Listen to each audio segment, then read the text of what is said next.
4 de diciembre, Día de la Bandera de Andalucía. Almudena García Rosado firma el 21 del 11 de 2022 y exactamente a las 10 horas 37 minutos 32 segundos la instrucción de 21 de noviembre de 2022 de la Dirección General de Ordenación, Inclusión, Participación y Evaluación Educativa para la celebración del Día de la Bandera de Andalucía. Una instrucción de la Consejería de Desarrollo Educativo y Formación Profesional de la Junta de Andalucía. Una instrucción que nos recuerda que el proceso autonómico andaluz tiene dos fechas importantes, una el 28 de febrero de 1980, día en que se celebró el referéndum sobre la iniciativa del proceso autonómico de Andalucía, y el 4 de diciembre de 1977, jornada durante la cual, en la mayoría de ciudades de Andalucía, tuvieron lugar multitudinarias manifestaciones para exigir una autonomía de gobierno que permitiera cambiar la situación de agravio y empobrecimiento respecto a otras regiones y nacionalidades históricas.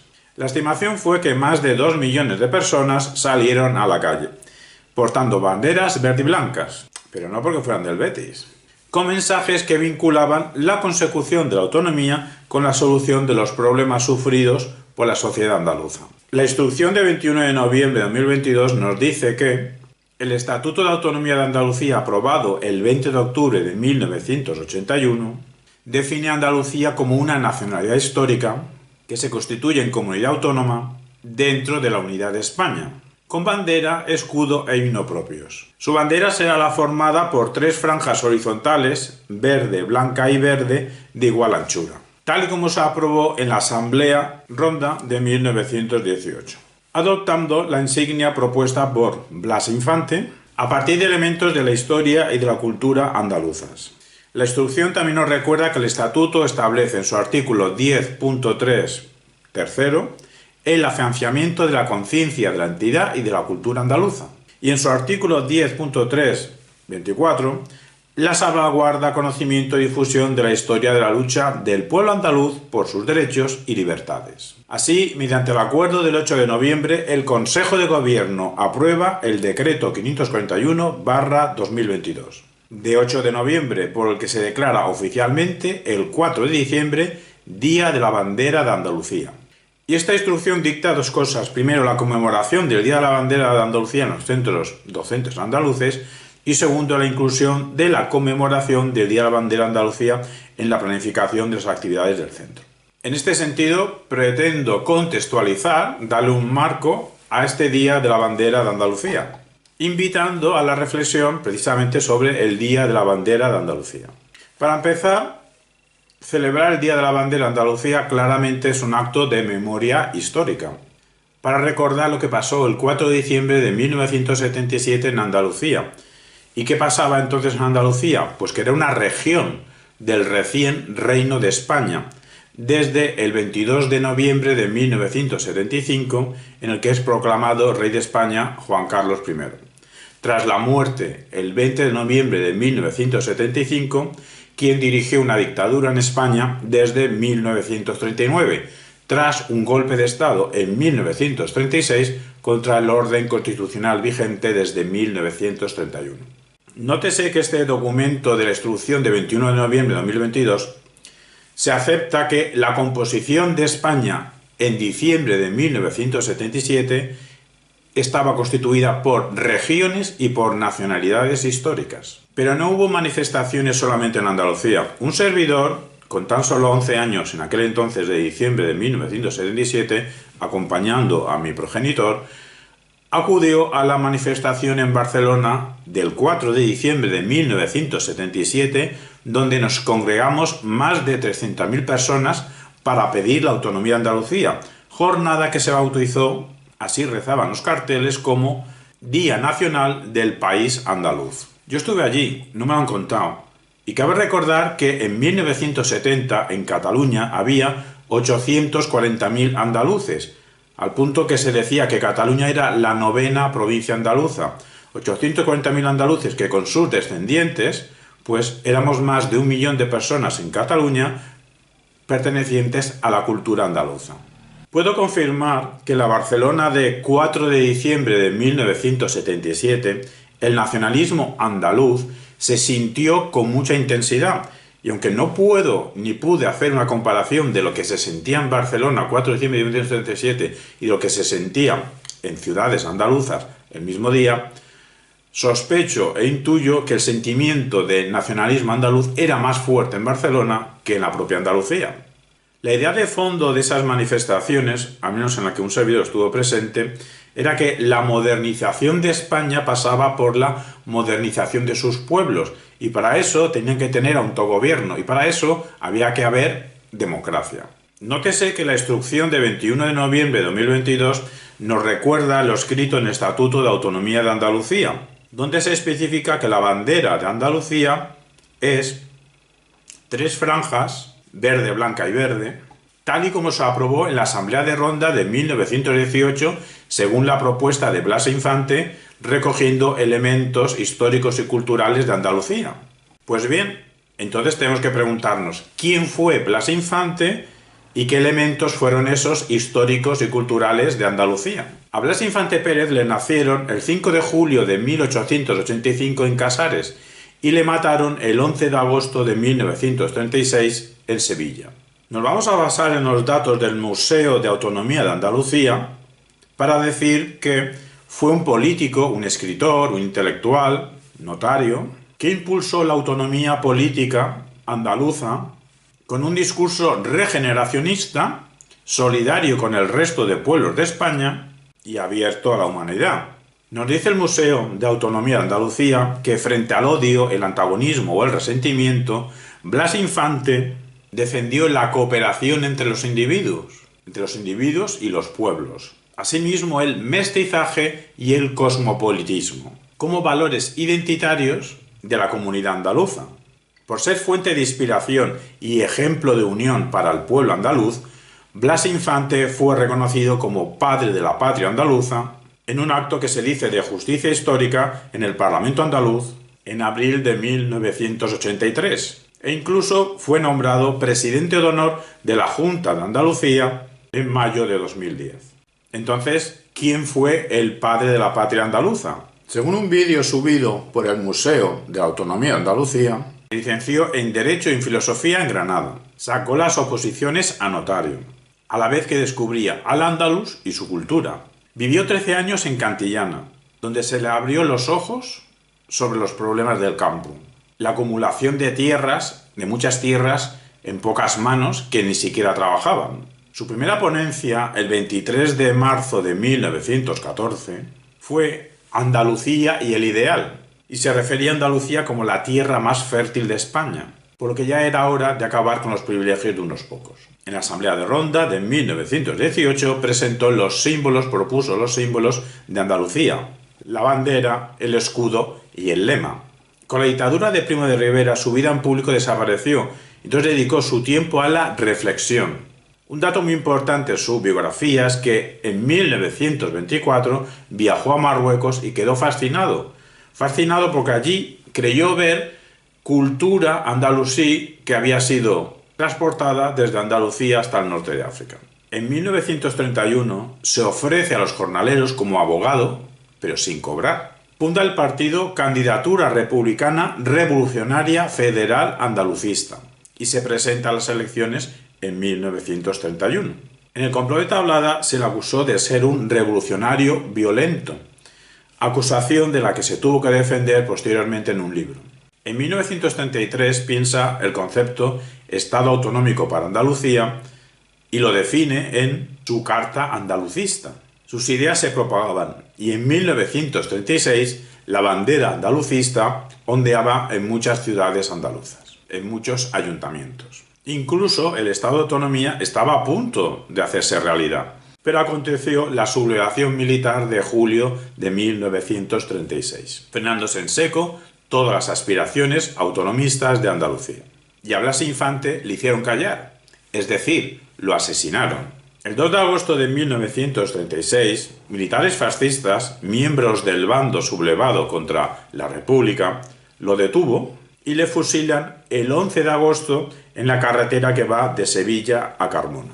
Esto no fue un hecho aislado porque incluso 4 años después, en 1940, El Tribunal de Responsabilidades Políticas del gobierno de la dictadura de Francisco Franco dictó una condena a muerte contra Blas Infante, que llevaba ya 4 años muertos, pero firmó una condena a muerte y una multa a la familia, y está escrito el motivo: por haberse significado como propagandista para la constitución de un partido andalucista o regionalista andaluz. Esta información la estamos sacando de la sección biografía de la página web museodelautonomía.es. De cualquier persona se puede decir por sus obras les conoceréis. Pues también a Blas Infante le podemos conocer por sus obras escritas. Así, en 1915 publica Ideal Andaluz, a partir de aquella conferencia que dio en 1914.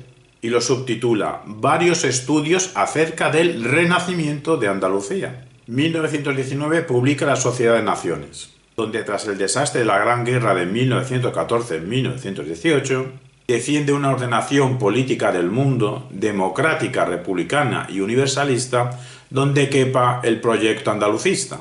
Un proyecto andalucista que asimismo tendrá que ser democrático, republicano y cosmopolita. En 1920 publica Motamid, Último Rey de Sevilla, donde rescata, honra y homenajea a Motamid, rey poeta andalusí de la taifa de Isbililla, es decir, Sevilla, Isbililla de 1069 a 1090, a la vez que en dicho libro enfatiza la relevancia de la cultura andalusí. En 1921 publica La Revolución Pedagógica y lo subtitula Estado actual del alma de la sociedad comunista, donde establece un modelo de sociedad en el que los políticos serán sustituidos por educadores, encargados de modelar a la humanidad. Pareciera que Blas Infante quisiera corregir a Lenin con Platón. 1931 publica La verdad sobre el complot de Tablada, en el que se defiende aquellas acusaciones que le hicieron de revolucionario violento, pero el título sigue, y el Estado libre de Andalucía. En el título no sale el Estado autonómico de Andalucía, sino el título es La verdad sobre el complot de Tablada y el Estado libre de Andalucía. Una obra póstuma que escribió entre 1929 y 1930 es Orígenes de lo flamenco y Secreto del cante jondo, sobre la expresión artística suprema del pueblo andaluz y su conexión con la cultura andalusí, es decir, la relación del flamenco con el mundo islámico. 1934. Andalucía desconocida. Breve historia de Andalucía que incluye la partitura y la letra del himno andaluz.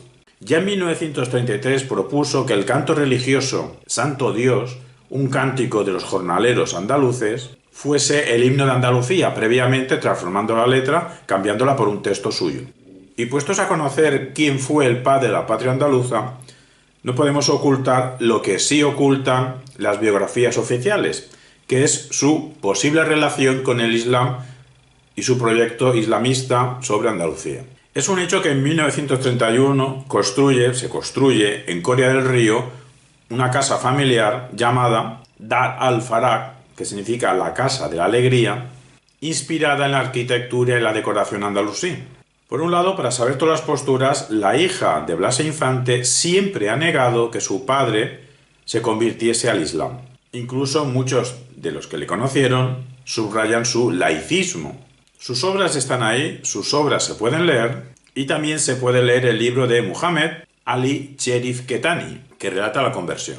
Según el libro Inviat al-Islam fi al-Andalus, editado por la Universidad de Islamabad en 1992 por Ketani, en septiembre de 1924, cerca de Marrakech, en una pequeña mezquita de Ahmad, ahí es donde Blas Infante realiza la Shahada, o conversión al Islam, adoptando el nombre de Ahmad, ante 2 testigos descendientes de moriscos españoles que fueron al norte de África, a Marruecos.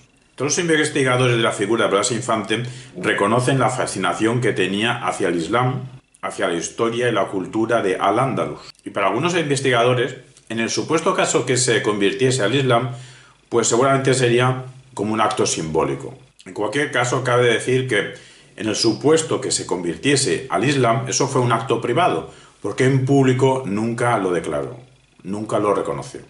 Lo que sí tenemos son sus textos. Estos datos los estamos sacando de Cristina de Fina, de su artículo del 15 del 9 de 2013, La controvertida conversión al Islam de Blas Infante, publicado en Diagonal. Sobre su viaje a Marruecos tenemos incluso fotografías ataviado, vestido, con el izam o prenda del peregrino. Tenemos textos de Blas Infante respecto a su viaje a Marruecos, donde escribe que a él allí se le ha encendido un religioso fervor hacia una cultura que se pretendió cegar y que se hizo subterránea y de oscuro discurso. Aquí nos parece muy interesante la distinción que hace Emilio González Ferrín entre Islam con I mayúscula e Islam con I minúscula. Islam con I mayúscula sería la civilización e Islam con I minúscula sería la religión. Puede ser discutible o no hay pruebas contundentes sobre la conversión de Blas Infante al Islam en cuanto a religión, pero pocas dudas hay también de la fascinación de Blas Infante hacia el Islam como civilización. Se sabe que en Marruecos peregrinó a la tumba del rey poeta de Sevilla y Córdoba, Al-Mutamid, y alrededor de la tumba dio 7 vueltas en sentido opuesto a las agujas del reloj, como las vueltas que se hacen en la peregrinación en la Meca. En sus libros sabemos que él nunca habla de reconquista por parte de los cristianos, sino que hicieron conquista, no reconquista, sino conquista. Lo que es un hecho y no especulación es su interés por rescatar la cultura andalusí, al punto que creó centros andaluces, donde él mismo enseñaba la lengua árabe. Y su interés por el Islam no era anecdótico o mera curiosidad, sino a tenor por la abundancia de textos en árabe sobre temática islámica y a tenor por la inscripción que tenía en su despacho recomendándose la lectura del libro de Alá, es decir, el Corán, a tenor por todo esto, dicho interés por lo islámico era profundo. Incluso se sabe que para el Congreso de los Pueblos sin Estado en Delhi en 1930, que él no fue, pero hizo un texto para que se pudiese leer allí, en dicho texto dice que el Islam es movimiento, vivir en conocimiento sobre nuestra experiencia de Al-Ándalus en su época de esplendor. Si nos imaginamos un Blas Infante, si no musulmán, al menos en cierta medida relacionado con el mundo islámico, cabe otra interpretación, se puede ver desde otra perspectiva sus ideas de negación del latifundio y afirmación del universalismo. Claro, ese universalismo sería el Islam, una universalización islámica. Quizá en la mente de Blas Infante ahí se podría unir lo espiritual y lo social. Repetimos que no hay ninguna prueba contundente sobre la islamización, sobre la conversión de Blas Infante, pero sí hay escritos sobre su propuesta de recuperación de los valores y las virtudes de la cultura andalusí. Su proyecto era de recuperación de su conocimiento.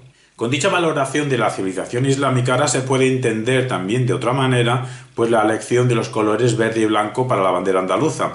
¿Nunca os habéis pensado la coincidencia, la similitud que hay entre la bandera andaluza y otras banderas de países árabes o musulmanes, donde suele haber el color blanco y verde, entre otros?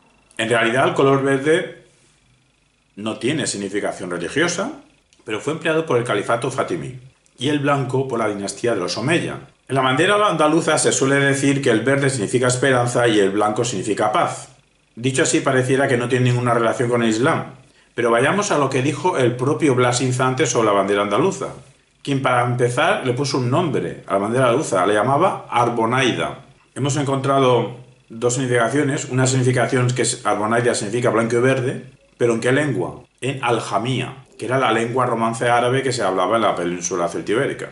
Supuestamente Blas Infante se inspiró en la bandera que utilizaban las mujeres de Casares en un conflicto que hubo en 1810, pero sus orígenes están en Almería, en el reinado de Al-Mutasim, en la taifa de Almería en 1051, que usaba una bandera muy parecida.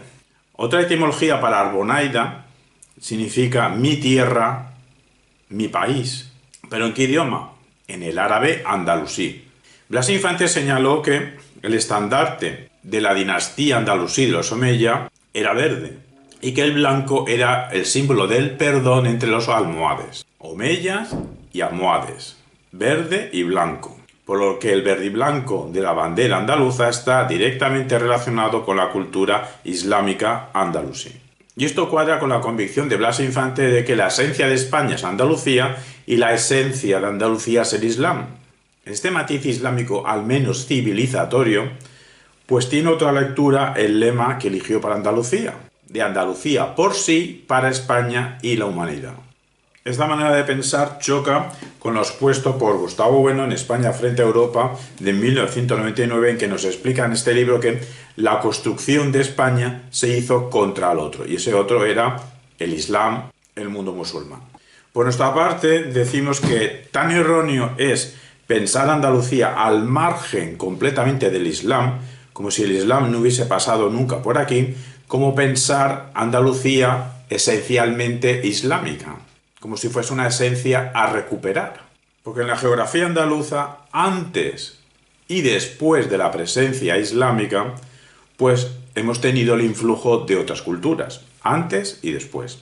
Aunque para los que no se han enterado que el Islam pasó por aquí, y también para los que lo saben, recomendamos las obras de Emilio González Ferrín, especialmente Historia General de Al-Ándalus y Cuando fuimos árabes, de 2006 y de 2017.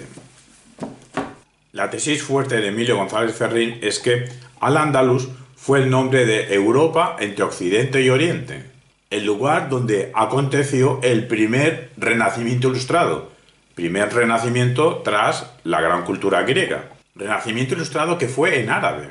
El idioma culto de una España, llamada entonces Al-Ándalus, que legó al renacimiento europeo, o europeo más arriba de los Pirineos, porque Andalucía y la península celtibérica entera, evidentemente también era Europa, pero se legó al renacimiento europeo pensadores tan ilustres como Averroes o Abentofail, sin los cuales la ilustración europea no hubiese acontecido, al menos de la manera en que aconteció. Pero tampoco se puede reducir Andalucía al Islam, porque es mucho más. En fin, genealogías aparte, la bandera andaluza nos representa a todos los andaluces y nos recuerda que la gente de esta tierra ha sido culta, pero cultura no entendido al modo idealista, al modo germánico, al modo anglosajón, como si cultura fuese que el individuo queda dentro de unos gremios, sino cultura en el sentido grecolatino de saber de la propia geografía. Y es que la gente de esta tierra andaluza ha sido culta porque ha sabido arar el mar y navegar por el campo. Gente trabajadora, creativa, resultado de un mestizaje, que ha encontrado soluciones inteligentes y cívicas al problema de cómo vivir y convivir. Desde el plano educativo, celebrar el 4 de diciembre, el Día de la Bandera Andalucía, puede significar una invitación a que intentemos ser como los mejores andaluces, como lo mejor que ha pasado por esta tierra, porque esos mejores andaluces y andaluzas han sido gente culta, inteligente, trabajadora y cívica. Feliz Día de la Bandera Andalucía 2022 y para el resto de años que se pueda visionar este vídeo, un 4 de diciembre.